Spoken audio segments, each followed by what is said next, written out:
It's that time again. The annual conference of the American Society of Ag Consultants, otherwise known as ASAC, is going to be held in Fort Myers, Florida, this November 4th and 5th.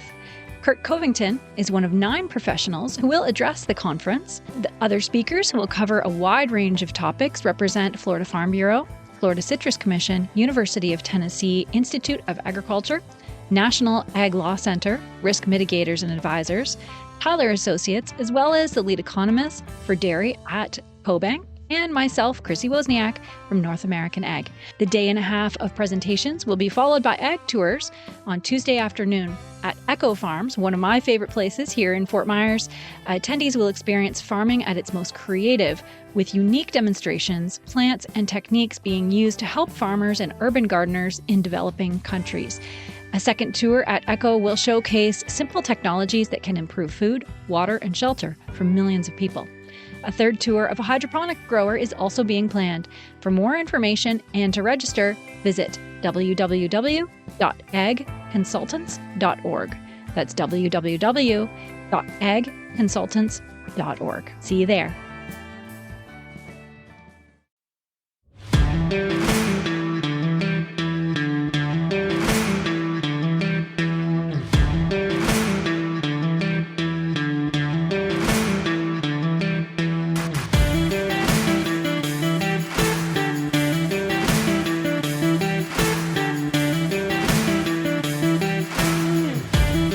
Welcome to North American Ag Spotlight. I'm Chrissy Wozniak. Our returning guest, Mindy Patterson, specializes in protecting members of the Cavalry Group against the onslaught of animal rights-driven legislation at the local, state, and the federal levels, while also working to expose the infiltration of animal rights activism in government.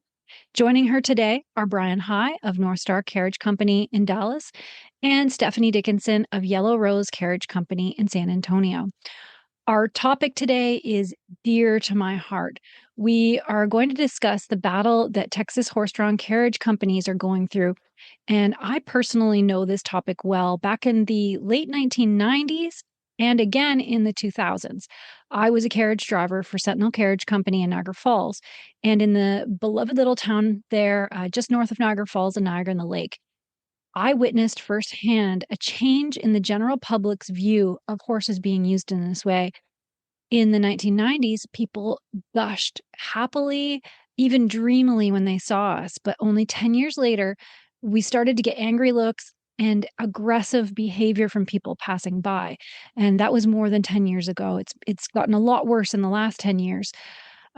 Since I moved on, my dear friends who own the multi-generational company, Sentinel Carriage Company, Fred and Laura Sentinel, along with their now adult kids, Megan, Sean, and Amanda, have endured unfathomable abuse from animal activists. They've fought hard to protect their company and their freedoms. And this is why I am so interested in hearing how Mindy's helping and the stories of Brian and Stephanie's fight in Texas. So without further chatter from me, I would like to welcome Mindy Patterson, Brian High, and Stephanie Dickinson. Thank you so much for being here, all of you. Thank you for having us. Thank you. So can you each just take turns and give me some background on yourselves, the issue at hand, and then how it relates to your real lives? So Mindy, do you want to start off? Sure. I'll kick us off. The Cavalry Group, as you mentioned, is a member-based company that protects and defends the constitutional and private property rights of law-abiding animal enterprise. And so we are out there in the trenches working legally and legislatively to protect all of our members that are engaged in lawful businesses that utilize working animals. And we've been involved in the horse-drawn carriage bans, meaning that we've been defending against all of these bans since about 2012, when the first ban was starting to make its way through New York City, Central Park, for horse-drawn carriages there. And we engaged in basically just helping all the carriages organize to fight back, giving them the tools and ramping it up into a national campaign. And from there, we've been working to defend the carriages in Chicago and Charleston and St. Louis, Kansas City, and now in Dallas and San Antonio, Texas, which just seems unfathomable to me that we are having to defend working animals in the state of Texas, for crying out loud. And so that's basically what we've been up to. And these bans are cookie cutter. I mean, they're all spearheaded by radical animal rights extremists. They're all preying on lawful animal enterprise. All of these businesses that they're claiming are, instilling abuse on their animals it's all this false narrative. It's all the same. It's the same tired propaganda that they push in every single city on these incredible people who are bringing such a delightful atmosphere through horse-drawn carriages, not to mention a connection of human-animal bond to the urban setting in the cities where they're working. It's incredible. I never go anywhere without taking a horse-drawn carriage ride, ever.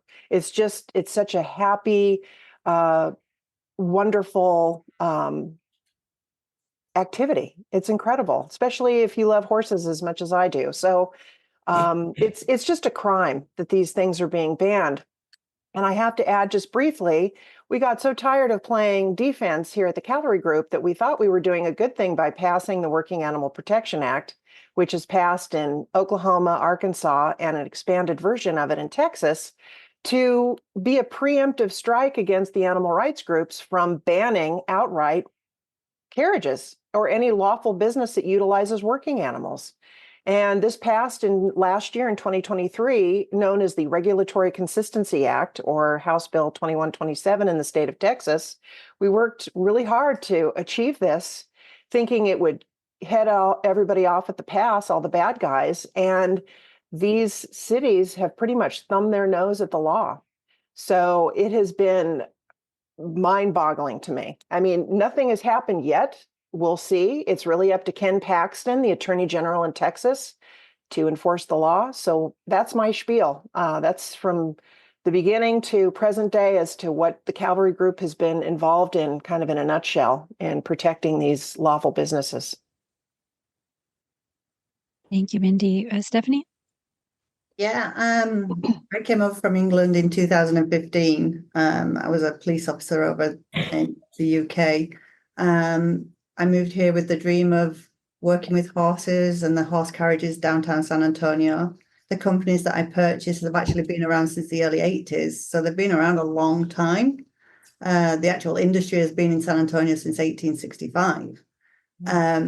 In November 2022, I received a call from a reporter asking me what I thought about the CCR that had been filed to ban the horse carriages. And that was the first thing that I heard.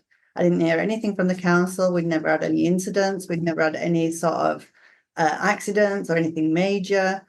And suddenly they decided to ban us without any warning. So we've been fighting this since November 2022. It lost momentum for a little bit, and then in the last 6 months, the city council are really pushing for this.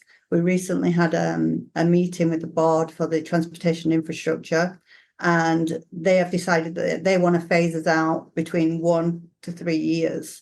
They don't understand, even though we've been to them, we've tried to compromise and everything else. We've invested millions into these businesses, and what they're doing, mine are family-run businesses, they're going to bankrupt us, but then they want us to go into horseless electric carriages. So, and I personally have been all over. I've been to Guadalajara, I've been to the Dominican Republic, Florida, to investigate these horseless electric carriages, and nobody's interested in them. It's not a viable business, and it's not what people want. People want to see the horses. And it's like hitting your head against a brick wall with the City Council of San Antonio. They have just got their blinders on, as we would say, and they are just steaming forwards with this. They are going to ban us. It makes no difference what we say, what we try and compromise. Brian? Yeah, my name is Brian High with NorthStar Carriage in Dallas, Texas. We too are I've been doing this since the mid 90s when I came into the industry as a broke college student, finding a way to take my background into maybe make a little money for rent and stuff like that. And fell in love with the industry, bought a business in 96. And I've been in business for myself since 96. Haven't had the same fight Stephanie's had in San Antonio. That seems like when you say what's everything bad that happens in Canada first, that's what's about to happen. I've followed what's happening in San Antonio because that's what follows into Dallas.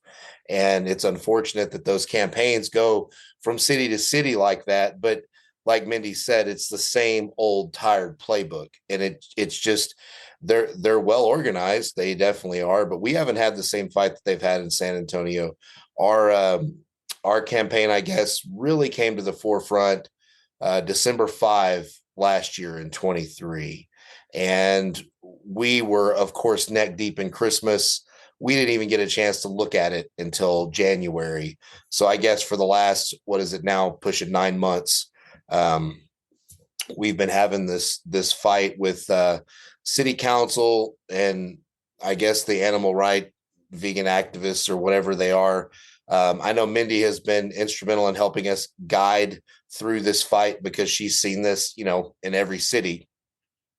I will say that the thing that has really helped us here in Dallas is just education, because I don't think all the leaders that are in charge of really any city municipality are that involved with all the small goings-ons in their city, and they take the loudest voice and they just run with it. And man, these animal rights activists, these extremists that do this, you want to talk about a voice.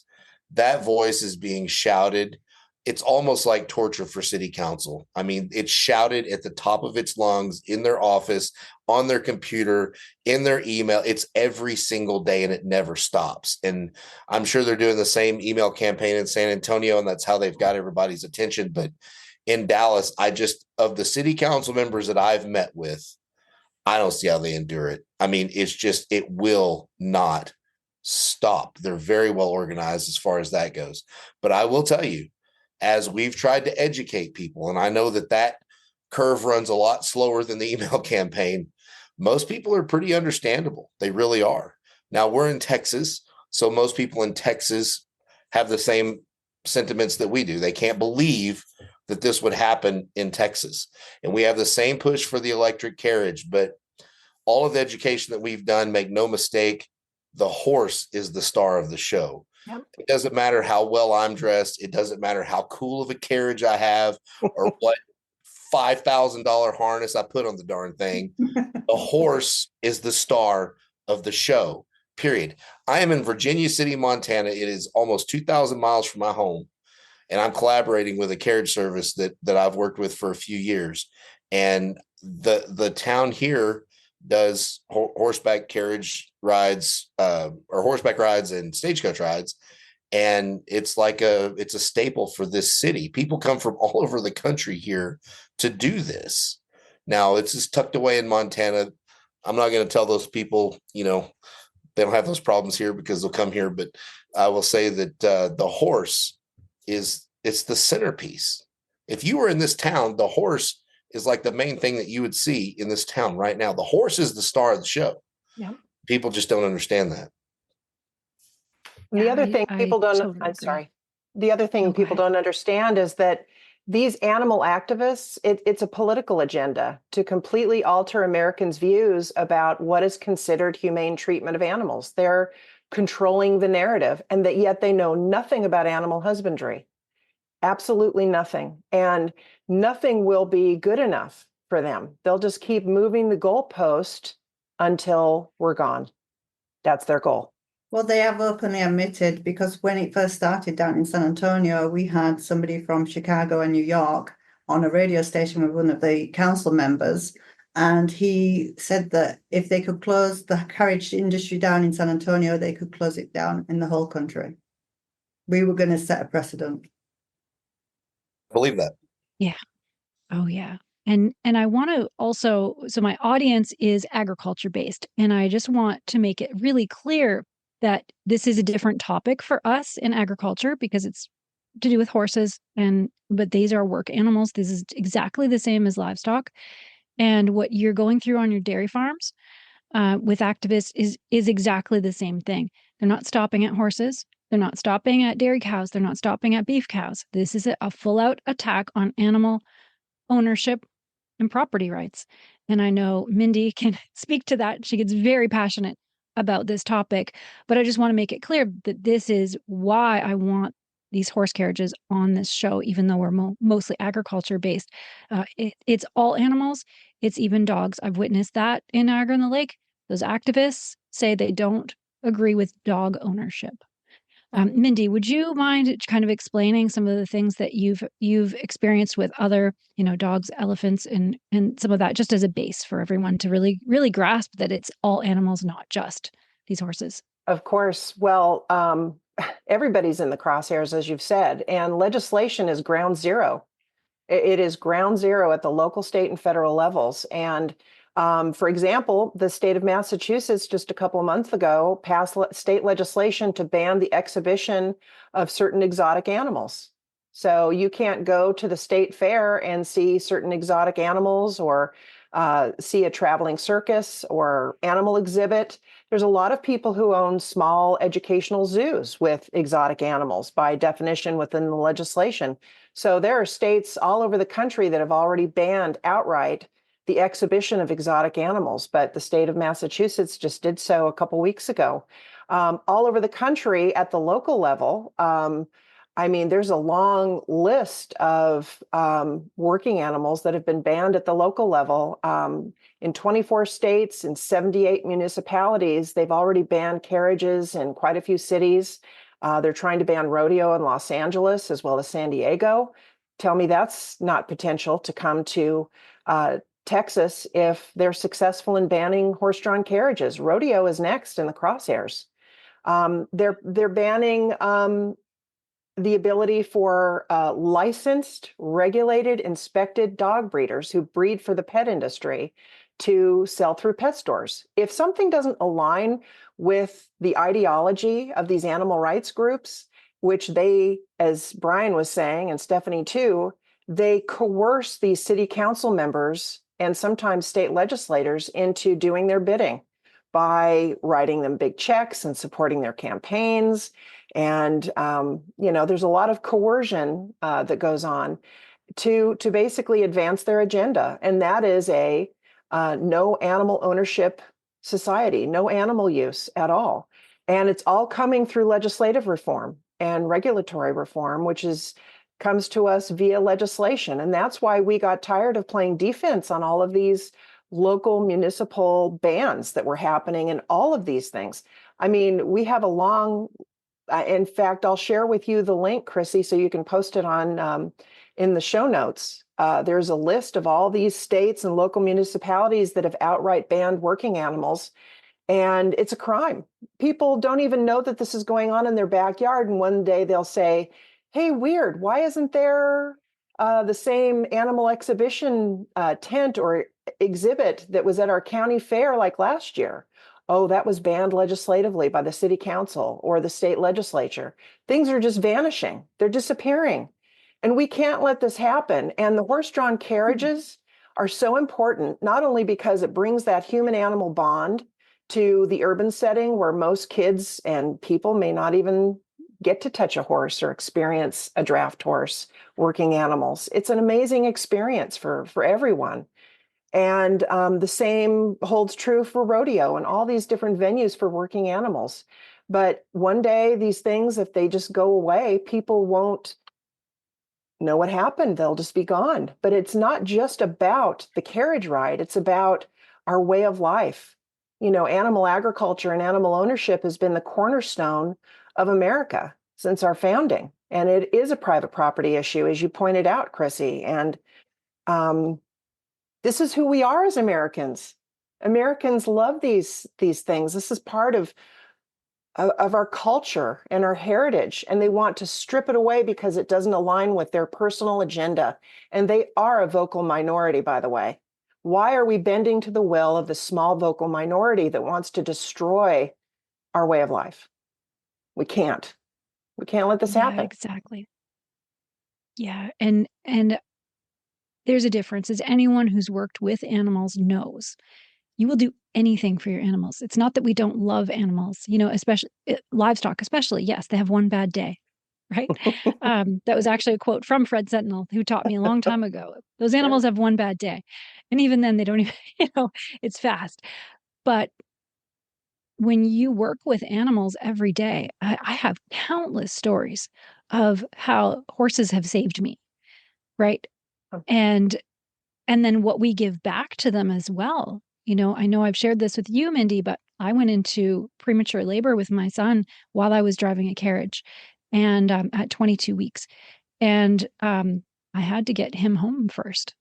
I had nobody was answering their phones. I couldn't do it, but I knew I couldn't leave a horse in the middle of town, right? So we give everything. My son, of course, was fine. I got to the hospital and he had some help once I got to the farm.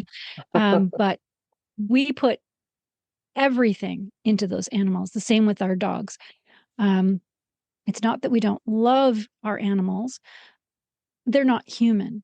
And anthropomorphism, it's defined as the act of assigning human characteristics, emotion, and intentions to animals. And I believe this is the problem. And I think it started with Disney. Right? Absolutely. Yeah. So what is the danger of this creeping anthropomorphism in our society? And you can each, whoever wants to talk. Well, regarding my carriage horses, I mean, I have 19 draft horses, working horses. The city council want to take my horses away from me that have the best possible care, spend hundreds of thousands of dollars on them every year, and they want to give them to rescues because they have this idealistic vision that they're going to just run around in pastures for the rest of their lives. The council member that actually brought the CCR up wants to ban police horses and police dogs. So it's just non-stop with them, non-stop. I mean, my horses, their lifespan would be shortened going to a rescue. They need the exercise. They love the interaction downtown. They love to. I have no problem. And people say, well, they have no choice. Of course they have a choice.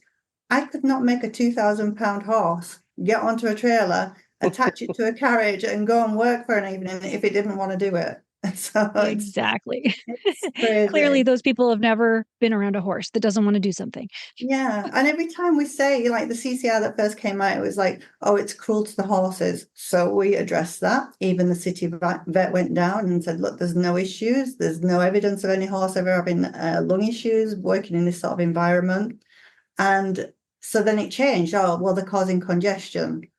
And then we addressed that because they'd taken all our carriage stands away from the ordinance and not replaced them. And now we're at public safety. So every time we address something, they change it. So it's non-stop. And we've got 11 members on this city council that have got and like Brian said, no education into what we do. They have no idea of how our businesses work. But they're just so determined to close us down because they need to rescue these horses. And they're using examples from Greece, horses collapsing in Greece and Mumbai. It's crazy, absolutely crazy. Well, you've got people who know absolutely zero about horses and animals or husbandry telling you, the expert, how to care for your animals. And this is the crime that's happening. It's, sitting in these committee hearings, it's very telling because the animal rights groups have nothing but emotion. It's all emotion driven. And then our side shows up with veterinarians and all the experts, about whatever the issue is. In this case, horse-drawn carriages, you get all the experts about horses. And look, these are working animals. These horses are bred to pull a carriage. And it's really effortless for them. And all these things, we come up with the science and the facts. And again, these lawmakers oftentimes fall prey to the emotional propaganda. And it's just all a bunch of lies. It really is. We already have laws in place to weed out the people who aren't doing their best. But why punish everybody? Why ban an industry outright? That's the thing that we don't understand. Banning an entire industry just because, they've decided, they've made these decisions that it's not something they want. That's not how we do things. And again, our preemptive legislation that's passed in 3 states, including Texas, should be doing its job. I guess we'll find out if the Attorney General wants to stand up and defend the law, enforce the law. That's his job. In fact, if you don't mind, I'll mention briefly, there's a link that we're excited that you'll be sharing in your show notes that we'll be sending. It's an opportunity for people to send letters directly to Ken Paxton, Texas Attorney General, to ask him to protect the lawful businesses in San Antonio, known as, horse-drawn carriages. I mean, under the purview of the Regulatory Consistency Act, it doesn't get into the weeds as to which small businesses it's protecting, but, why we shouldn't have to go in and spell things out in a specific nature. Business is business, and that's what the bill says. It's not a bill, it's the law. That's what the law says, is that they can't outright ban a lawful business in local municipalities. So now they're basically just pushing, pressuring. And to me, it's like a game of chicken. They're trying to see if the Attorney General is really going to enforce the law. Well, I guess we'll find out, and that's what we want to do, is provide an opportunity for your listeners to send a letter to Ken Paxton and say, this cannot happen. Not only can this not happen, this certainly can't happen in Texas. So we're hoping that he will follow through and step up to the plate to protect these legal, lawful businesses. Right. Yeah. And so I call on all listeners, go follow that link and, action, action, action, because it's you next.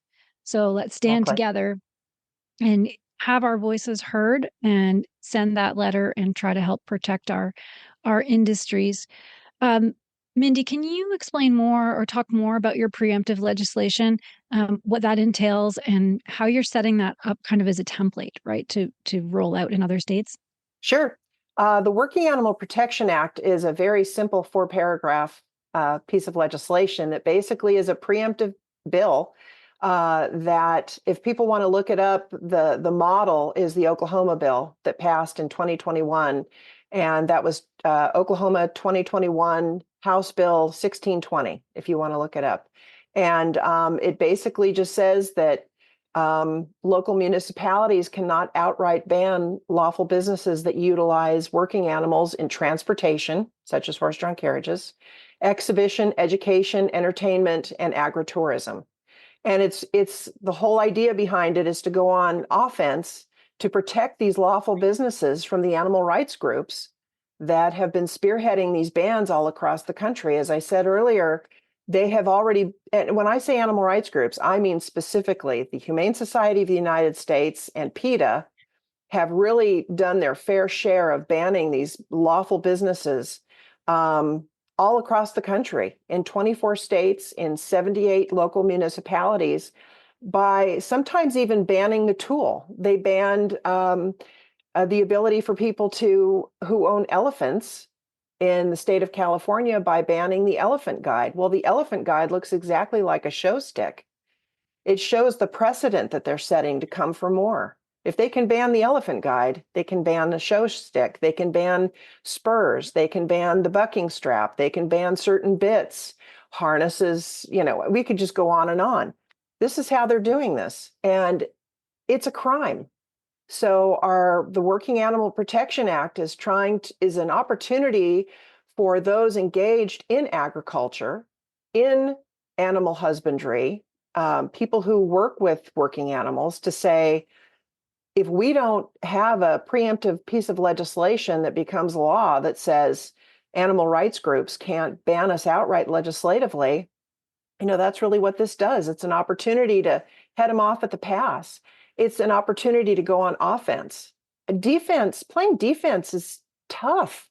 That's what we're doing in San Antonio and Dallas. And we're up against this constant barrage of misinformation and lies from these well-funded animal rights groups, which, by the way, talking about well-funded, everything they do is about money. It's really not about the welfare of animals.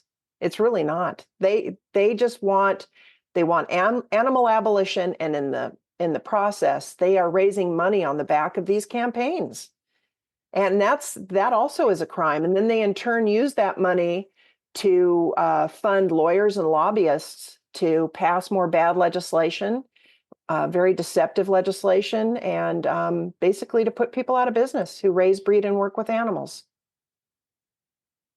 People better wake really up. Unbelievable. This is happening all over the country, and all of this leads to our food supply. All of this goes down the road to, harming our food producers. All of it is that's where the road goes. Yes, and you and I have discussed in the past too that it doesn't even stop at food production. It really stops at property rights Amen. and individuals, right? Yeah. So what other efforts have been taking place in Texas? Stephanie, how are you fighting against this? And do you have advice for other carriage companies and really animal owners across the nation? We've been very lucky that Mindy has stepped up and really helped us with the Cavalry Group. We've been very much on our own in San Antonio. Like I said earlier, we are just hitting our heads against a brick wall trying to compromise with the council because they won't even sit down and talk to us. The last meeting I stood up, did a 6-minute speech, and none of it was heard. We've produced promotional videos. We've given them interviews with the city vet. I'm currently working in Austin. I go to Austin lobbying over there at the moment, trying to work with the House Bill 2127, see whether we can get some sort of amendment there, because San Antonio are just saying that it doesn't say working animal in 2127, so that gives them the right to actually ban us. So that's the way that they're going ahead with it. We seem to have lost Brian. He's out in Montana and his Wi-Fi connection wasn't great. So I'm not purposely skipping over him. It's just that we've lost him for now. Hopefully he comes back. So how would somebody, Mindy, if they want more information on how to set this up in their own states, where do they go? And what are kind of the steps? And of course, I know, you're always welcoming new members to the Cavalry Group too, right? Mm-hmm. Absolutely.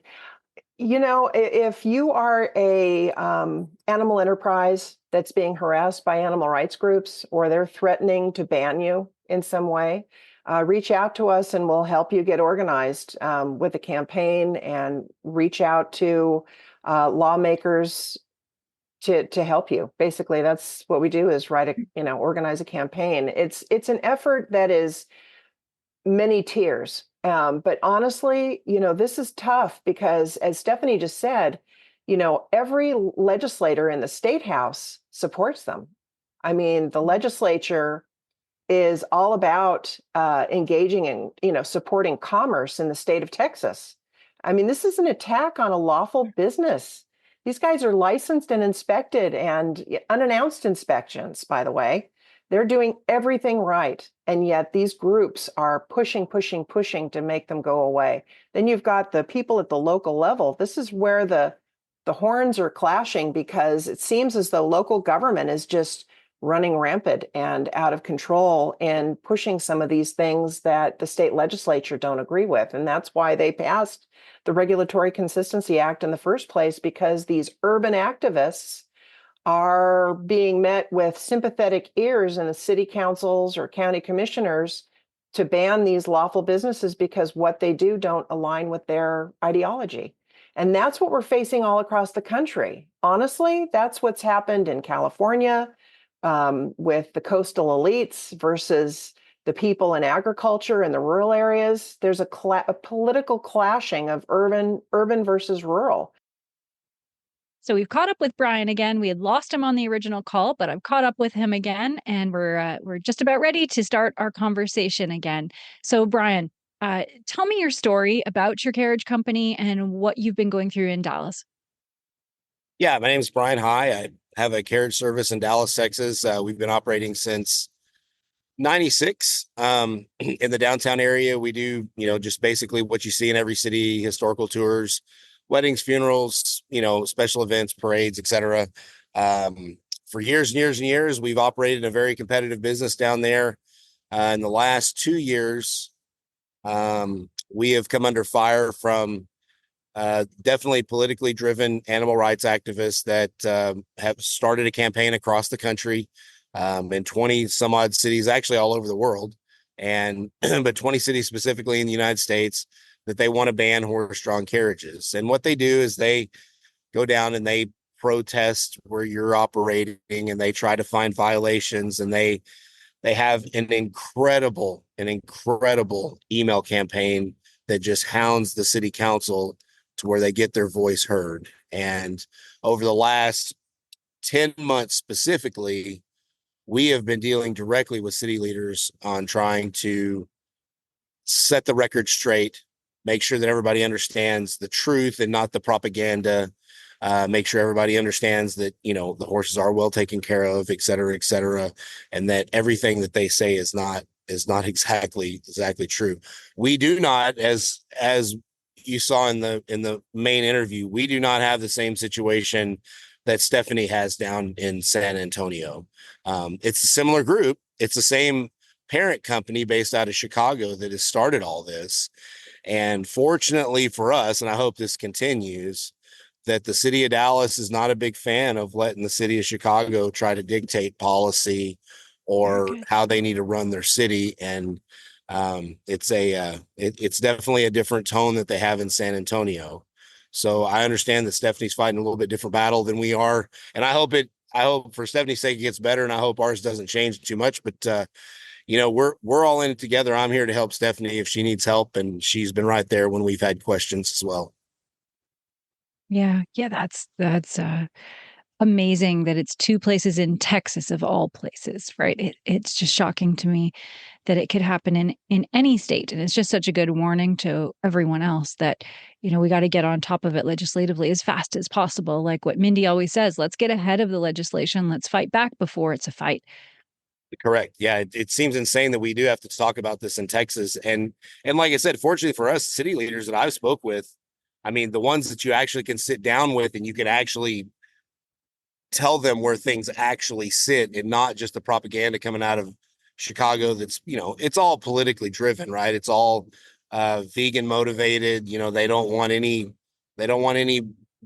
meat or anything. And so there's a bigger agenda going on. We are just the first step to that direction, right? And so once you take the first step to go that way, that's what they want. And they've said by their own admission, and I said this in our last city council meeting, by their own admission, they will not stop in Dallas at horse-drawn carriages. They will not stop until the sale of meat, wool, and all dairy products are banned in the city of Dallas.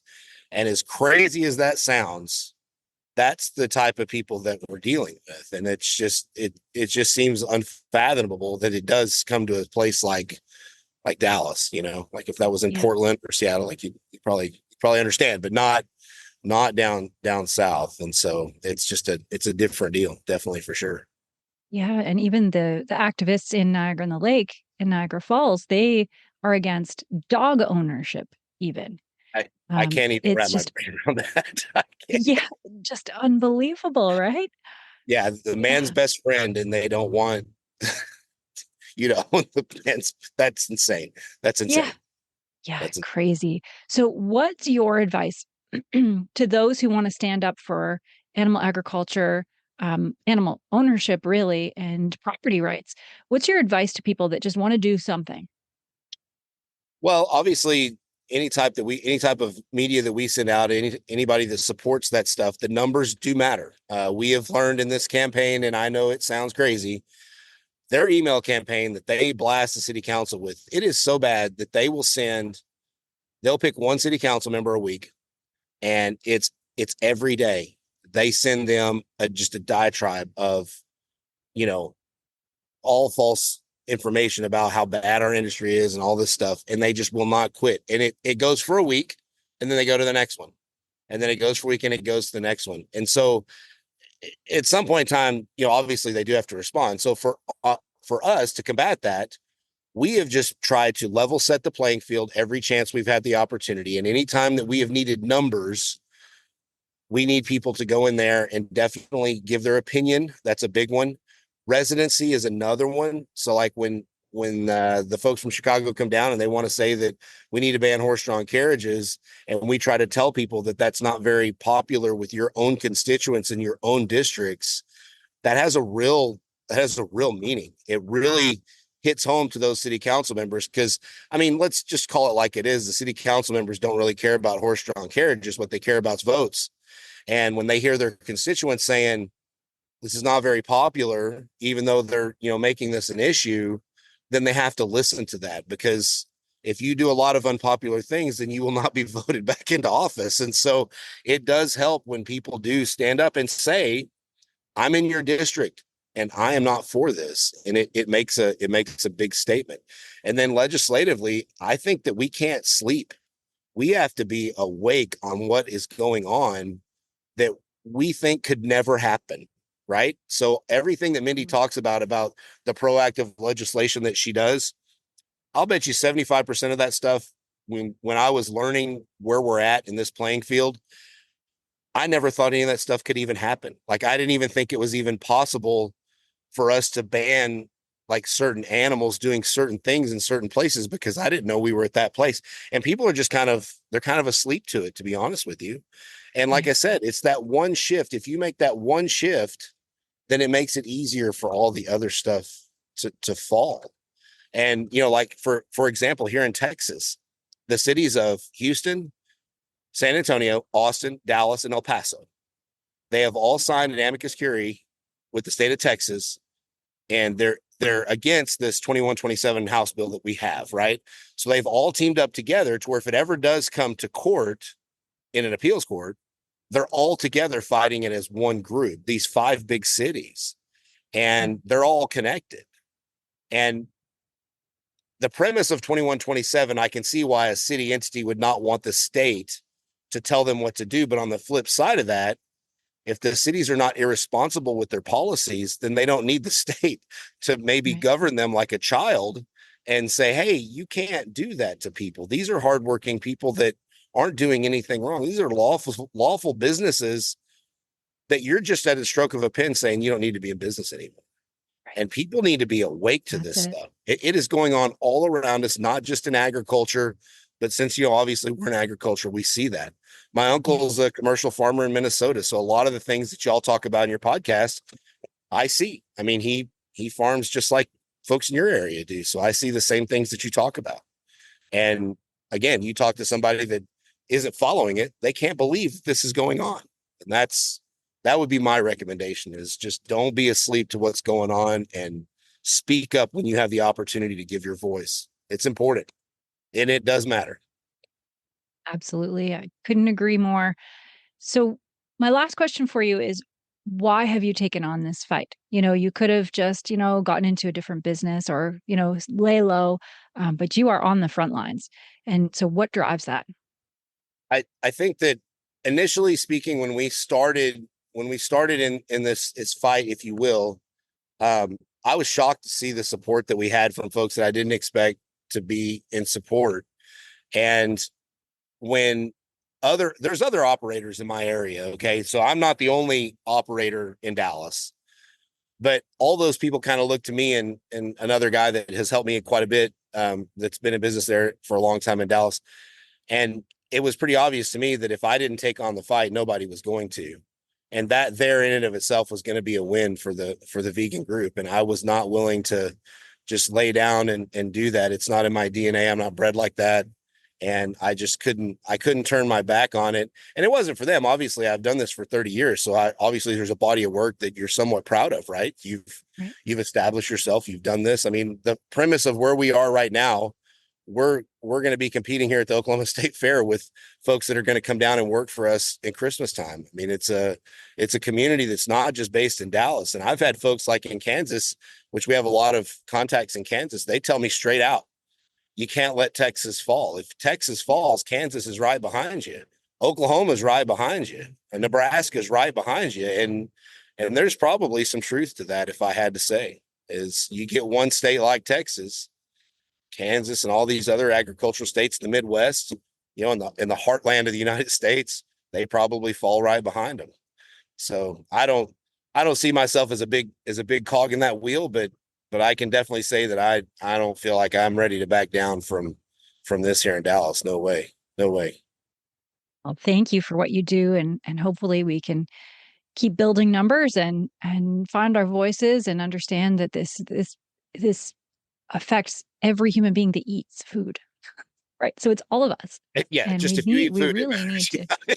Yeah, just when you eat food. Yeah, correct. Yeah. Yeah. So thank you so much. Where can people find you and learn Anybody more can reach about out to us on our website at dfwcarriages.com. We're pretty easy to find. And then if you're wanting to follow the fight in Dallas, there's a Facebook page called Save Dallas Horse Carriages. We keep all the information as that story develops. It stays out there. All the false propaganda, we point it out, we call it out. One thing that we did here we did this for a while with the protesters. We started taking their videos and using them as examples of how good our drivers were driving and how proper they were as far as posture and lane placement and safety and all these things. And they quit posting videos of us. It was pretty funny. We used their own propaganda against them. So it was pretty cool. But anyway, you can go to Save Dallas Carriages to find stuff about us, or DFW Carriages, and you can reach out to me and get in touch with me anytime. Awesome. Well, thank you so much for joining me today. Glad I could track you down again so we could finish the conversation. Yeah, thank you. Look forward to seeing the podcast, the finished product. Yeah. And thanks to Mindy Patterson and the Cavalry Group, and also to Stephanie for joining us today and talking about this issue. And then also thanks to everyone who's watching or listening. If you want to learn more, all of the links are provided in the show notes. And don't forget to subscribe to North American Ag Spotlight on Spotify, Apple, Amazon Listen Notes, or if you prefer video, we're also on Rumble or Telegram channels, and really wherever you listen to podcasts. If you like the episode, I would love it if you shared it. Have a great day.